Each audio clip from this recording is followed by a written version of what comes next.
Hi, everyone. Thank you so much for joining us tonight. We are very excited to have Chintan Patel with us today to talk about the election, grassroots campaigning, and how to get involved. So before we jump in, I'm going to read a bio, and then we're going to start with the first question. Chintan became the executive director of Indian Impact after over 15 years of experience in political campaigns, grassroots organizing, and policy advocacy. Most recently, Chintan served as Vice President of Political Affairs at End Citizens United / Let America Vote. There, he directed ECU's political strategy and programs to help win over 350 races up and down the ballot. Prior to that, he worked as a political consultant, creating winning direct mail programs for campaigns, unions, and progressive organizations across the country. Chintan received his undergraduate degree from George Washington University and his master's from the London School of Economics and Political Science. So again, thank you so much for being here with us today. We really appreciate your time. Of course. Thank you so much for having me and for your podcast. It's so important to have these conversations, and I'm glad to be a small part of it tonight. So thank you. Thank you. So let's begin with the opening question. You made a decision to focus on grassroots politics, advocacy, and the brass tacks of political campaigns, from strategy and messaging to door knocking, phone calling, and get out the vote operations. Can you please share what motivated you to dedicate your career to politics and why it's so important to you?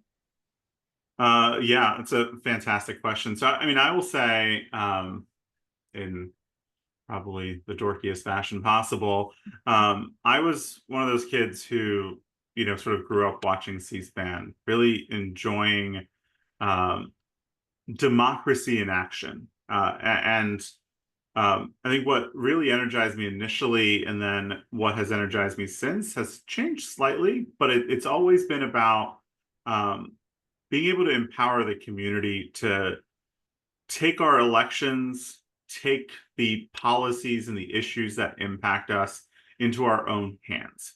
That's honestly the wonderful thing about living in a democracy, being able to sort of control the outcomes, being able to impact the results and the policies that impact our families and our communities locally.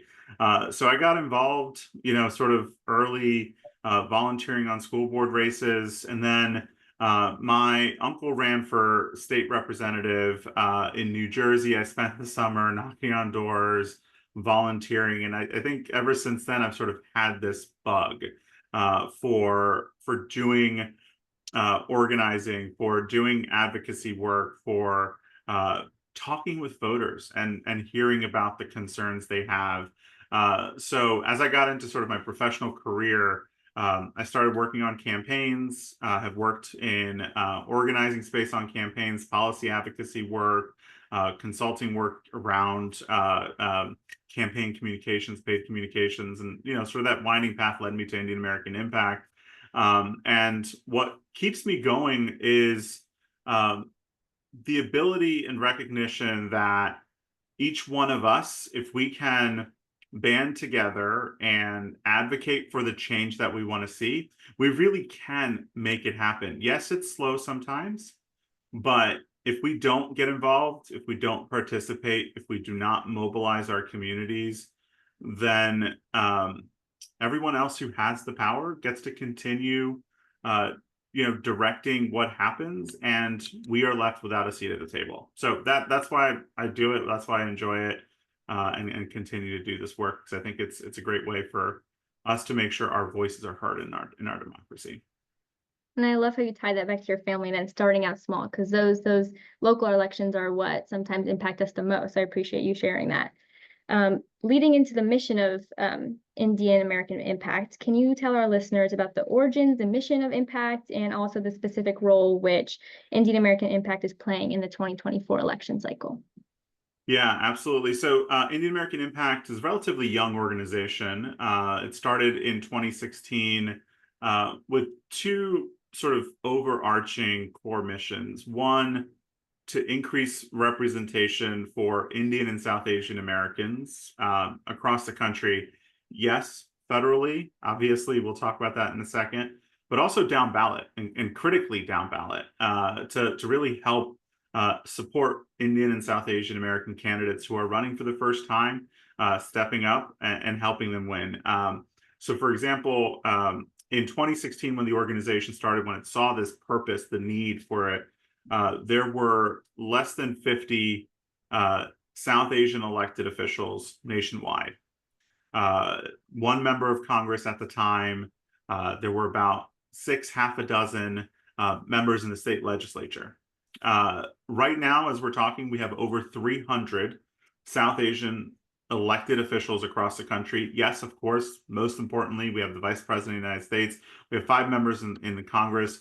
We have nearly 50 state legislators who are of South Asian descent. And then we have, this wide swath of elected officials at the school board level, at the city level, at the state level, at the county level, at the state level, and they are really helping change perceptions on who can run for office, who can represent our communities, not just South Asian communities, but all communities, and really help diversify the views, the experiences that go into our government. So that's one sort of core mission. The other core mission of the organization, when it founded, was helping mobilize our community and helping get our community more engaged in the electoral advocacy public space. We are, your listeners may or may not know, we are one of the fastest growing immigrant communities in the country. Indian Americans are now the largest Asian only category of immigrants in the country. In many of the battleground states and battleground districts across the country, our population has nearly doubled over the last 10 years. So, our work is really oriented towards helping our community not just vote and vote confidently as a method of participating in our democracy, but also volunteer, also participate in their local electoral or government process, show up to school board meetings, advocate for the issues that are impacting their communities in state government, call their members of Congress, go to lobby days at the state capitals, right? Really make sure that we're pulling up a seat and having a seat at the table is what we're trying to do in terms of empowering our community to participate in the American civic space. And what we're doing this year to really impact that change is actually in both ways. Obviously, we have the opportunity to elect the first Indian American, first South Asian American president. So we are mobilizing our community. We have a robust and enthusiastic group of volunteers who are knocking on doors, they're phone banking, they're text banking, they're writing letters to the editor, they are writing postcards to voters in these battleground states where our population is bigger than the narrowest margin of victory. And then we're also, working down ballot as well, not just for the presidential election. We have an opportunity to elect 2 new members of Congress this year, expand our caucus in Congress from 5 to 7. So we're working towards that. We also have incredible candidates who are running in offices for state legislature, offices for city and county offices, county commissioners, city council members, school board members, and we're supporting that bench because that bench of candidates is really so important to helping grow our political power and grow our political influence as well. So that's how we're engaging in this election. That part about mobilization that you mentioned earlier really resonates with me because I know in my own family, I've seen us talking about politics way more than we have in any other election.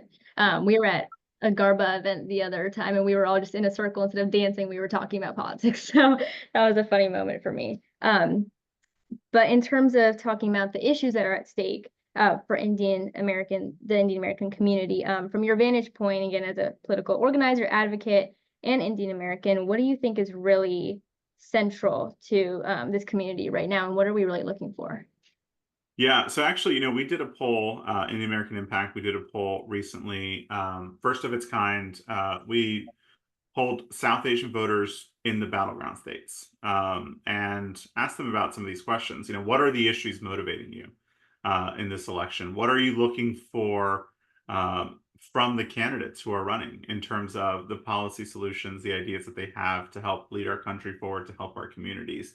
And some of the issues that came sort of to the forefront was um, no surprise considering sort of where the national climate is in terms of all voters, the economy, the cost of living. These were issues that were incredibly important to the community. When you drill down on it a little further, what's really resonating is the vice president's message, honestly, around helping small business owners, helping caregivers. Her plan last week when she announced the caregivers agenda that she has. Asian American families know this all too well. South Asian American families know this all too well.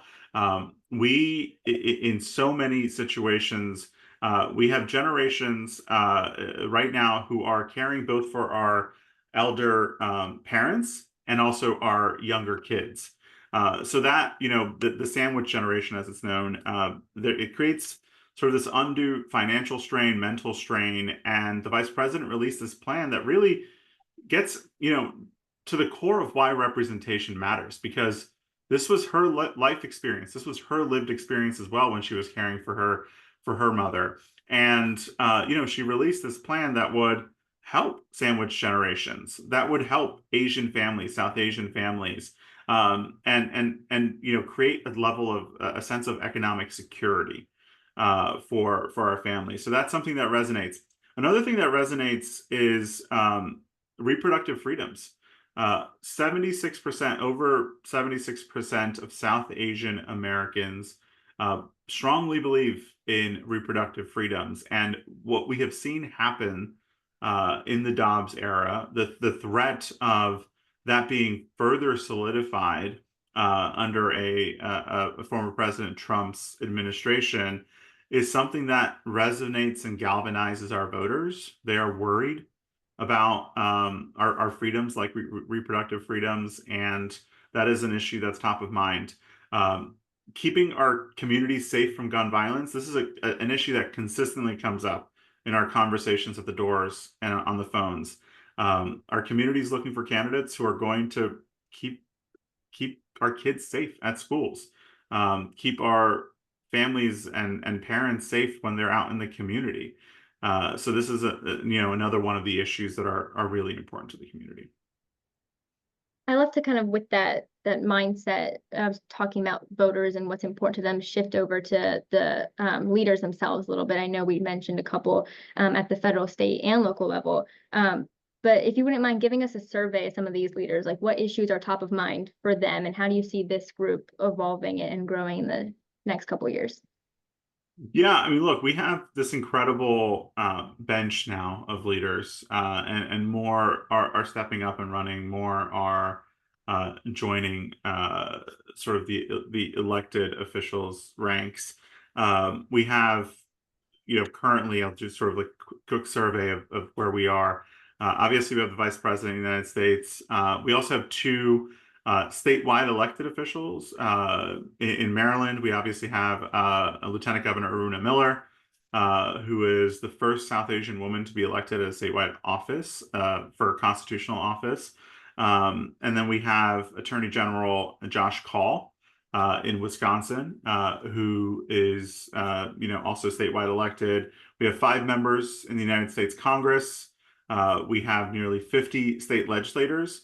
Many of them, also serving, or a few of them also serving in sort of high positions in the state legislature as well, like State Senator Jay Chowdhury in North Carolina, or Representative Ranjit Puri in Michigan.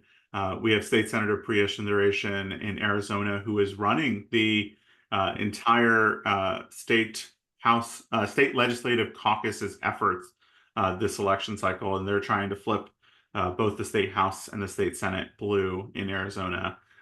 It's critically important state. And then we also have elected officials at the county level, elected officials at the city level, at the town level, on school boards. Some incredible leaders who are fighting for their communities, not and bringing their perspectives and their lived experience, but fighting for all members in their community to try to build a more inclusive democracy, to protect our freedoms. One of our amazing leaders that always comes to my mind is Commissioner Neither Alam from North Carolina. She's been an incredible champion for working families, to help support them, to really build a strong economy that works for everyone. She's also such an outspoken advocate for reproductive freedoms as well, such an important voice. So we have this sort of incredible bench of young candidates who have stepped up and run and won, who are bringing their lived experience, their professional experience, and really helping make a difference for our families. And then what's exciting is that we also have this, because of what has come and helped, our communities reimagine what is possible, that we can be involved in politics, that we can be elected officials and run. We have this next generation that's coming as well. That's really exciting. There's an incredibly competitive election, an amazing candidate, Anna Thomas, who's running in Lehigh Valley in Pennsylvania. This is one of the most competitive state house seats in the state. And the Democrats currently in the state house hold a one-seat majority. So her race is really the focal point for the Pennsylvania Dems. And she's an incredible leader. So we're hoping to see some amazing stuff from her. Ashwin Ramaswamy in Georgia. He's running for state senate in one of the most competitive state senate seats in the state. Unfortunately, Republicans have gerrymandered a lot of the state senate seats, but this is one of the more competitive ones. He is, an incredible young leader who took the leap, who in our community where so often we heard the keep your head down, go become an engineer. By the way, he did become, a computer scientist. But, in our community where we hear that so often, to then see, candidates from the younger generation step up and be like, no, our voices need to be part of this process.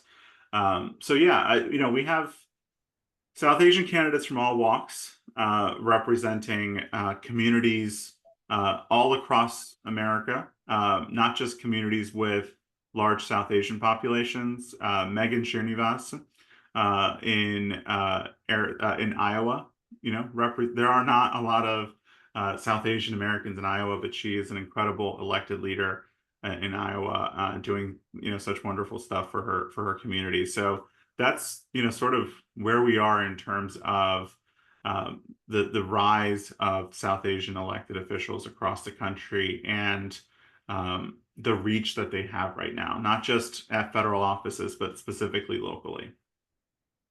There are definitely a lot of important elections going on. I actually, when you were talking about Georgia, it reminded me, I have a friend actually who, like 2 days ago, decided that she's going to go down there and help out with the state senate election. So I know she's super excited Awesome. because I know she and the candidate are not that different in age, and so it's really cool seeing representation of someone who looks like you, comes from that same background as and is of the same age. So definitely a lot to look forward to here. And also going back to the term that you used earlier about inclusive democracy, I love that term, and I want to use that a little bit to shift into asking you about affirmative action.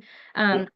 Among the Supreme Court's most consequential decisions in the past 3 years was the suit against Harvard for considering race as a factor in admissions decisions. Not many people might focus on this fact, but the plaintiffs in the litigation were Asian. What are you hearing from voters, if anything, especially students and young voters, regarding affirmative action and its role in their voting decision? Yeah, look, I mean, you're absolutely right that it was an incredibly consequential decision. What we typically hear, and I want to tell your listeners a really important statistic around this as well.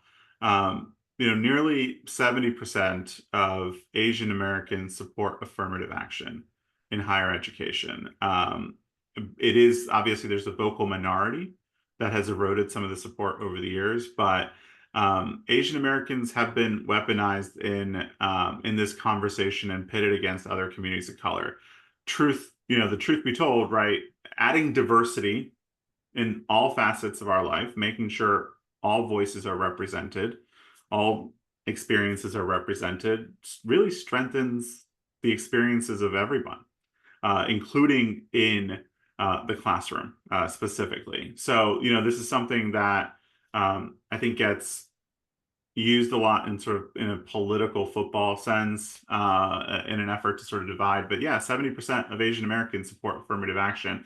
And then when we hear from young voters, what we often hear is that this is a concern that is tied to the larger concerns around the Supreme Court and how radical it has been in recent years in taking away freedoms and taking away, you know, freedoms like abortion rights we were talking about, freedoms like voting rights, freedoms that really are foundational to our democracy.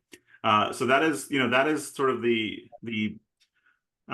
full picture in which we hear from young voters, especially when we're out on college campuses, that this is a Supreme Court that has overreached. This is a Supreme Court that is intentionally trying to divide our communities and take away our freedoms.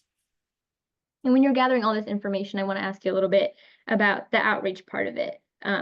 By almost all accounts, the race for the White House will turn on the outcome in 7 states: Pennsylvania, Michigan, Wisconsin, North Carolina, Georgia, Arizona, and Nevada. So if you wouldn't mind giving our listeners a sense of what it's like to actually be on the ground and collect all this awesome data you've been talking about, and what are the challenges to overcome in this final stretch?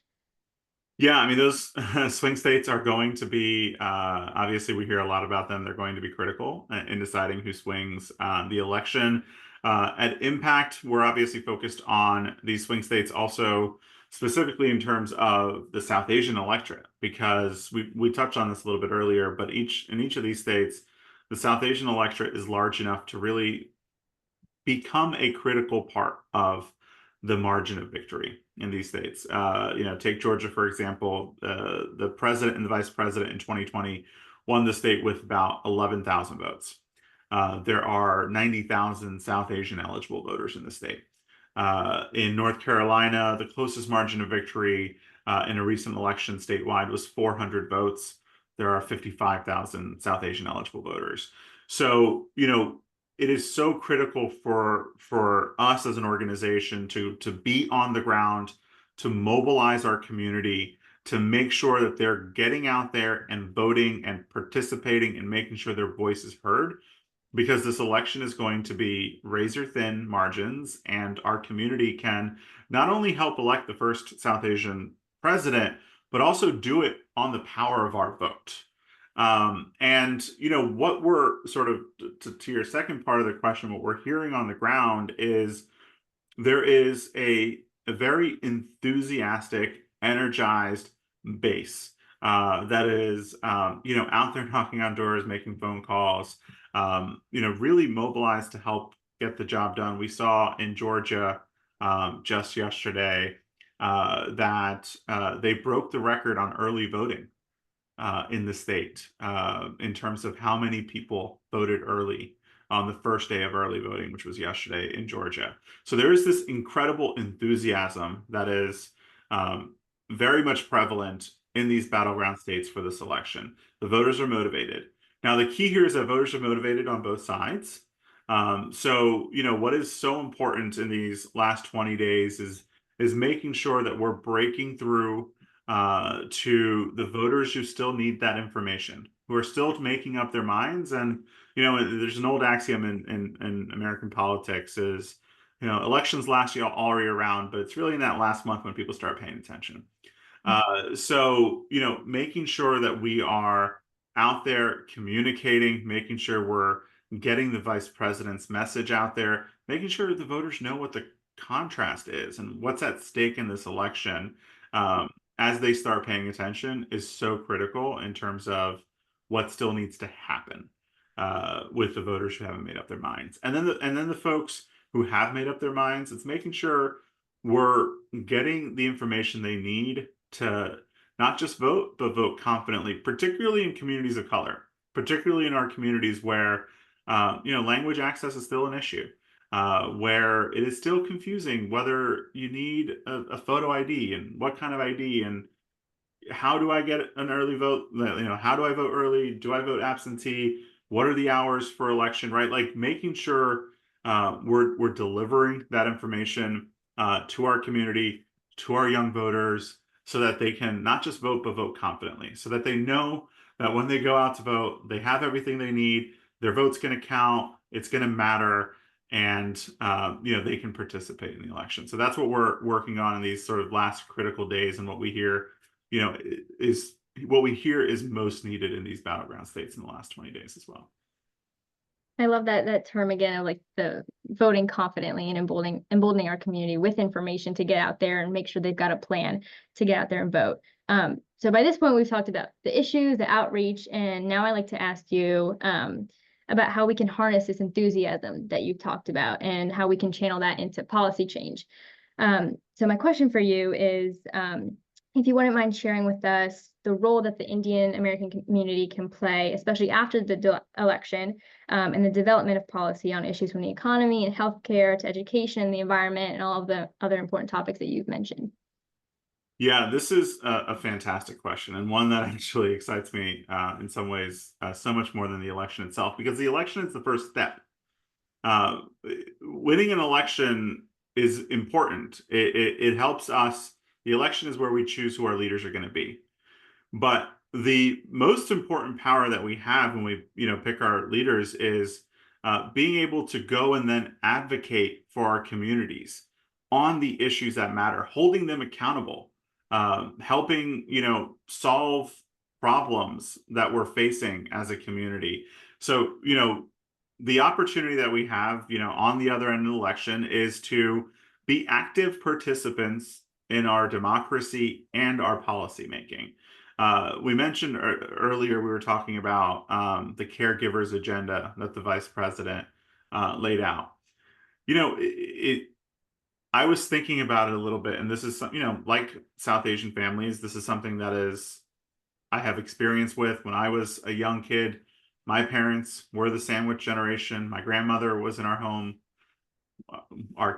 Myself with my sister, we were young kids. They were taking care of both of us, and I saw sort of the strain that put on them in terms of financially, and sort of the stress mentally of the financial burden. And I'm thinking to myself, I'm reflecting on this, and how it finally is that the vice president is putting this out. It's because she has experience herself in this, right? So we have to, on the other side of this election, at all points, be advocates for policy changes that are going to impact our families. And we have to, be confident in knowing that the experiences that we're feeling, the challenges we're feeling, many other Americans are feeling it too. And if we can be persuasive advocates for policy change, we can help make lives better for everyone else. So yeah, I think coming out of this election, folks should continue to be involved. They should reach out to their members of Congress. They should reach out to their state legislatures. They should reach out to their city councils and their county commissions, and advocate for the change that they want to see. Indian American Impact, we have a policy agenda that we work towards as well, not just simply helping get candidates elected. From things like the caregivers agenda, South Asian Heart Health Bill is another piece of legislation that we've been advocating for. Heart disease is something that is more prevalent in the South Asian community, but very little research has gone into it. So we're advocating for a South Asian Heart Health Bill that adds more resources and funding towards figuring out why this is happening. And working to fight for safer communities. Again, gun violence, this is an issue that comes up in our community, in our conversations all the time. They want to see serious action on reducing the threat of gun violence. So be advocates for the policy changes that we want to see on the other side of the election as well.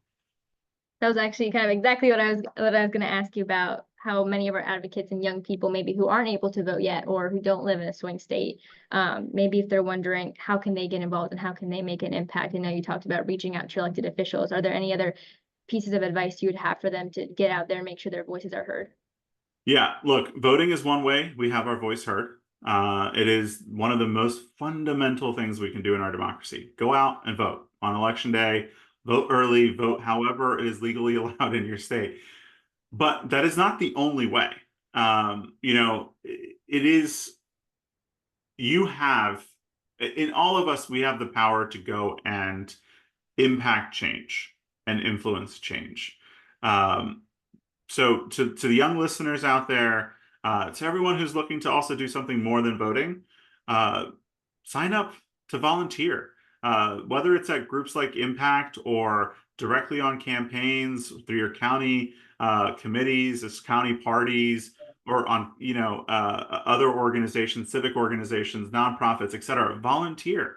Sign up to volunteer. Make sure you are having your voice heard in the process by being an active participant. We have 20 days left in this election. This is an incredibly consequential election. Sign up to go canvass door to door. Talk to your neighbors. Sign up to phone bank or text bank.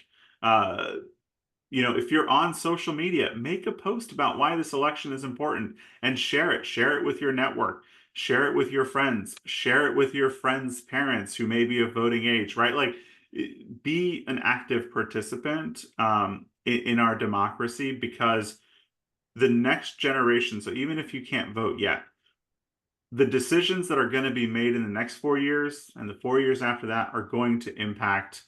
I have two kids. They're 4 and almost 2, almost 4 and almost 2. They can't vote, but what's going to happen in this election is going to very consequentially impact their lives, right? So, my niece and nephew, for example, I tell them, go volunteer, because what's going to happen in this election is going to impact their lives. So, yeah, what I would say is sign up to volunteer. Go find an organization or an issue you're passionate about, and work for that organization as a volunteer. Make sure your voice is heard.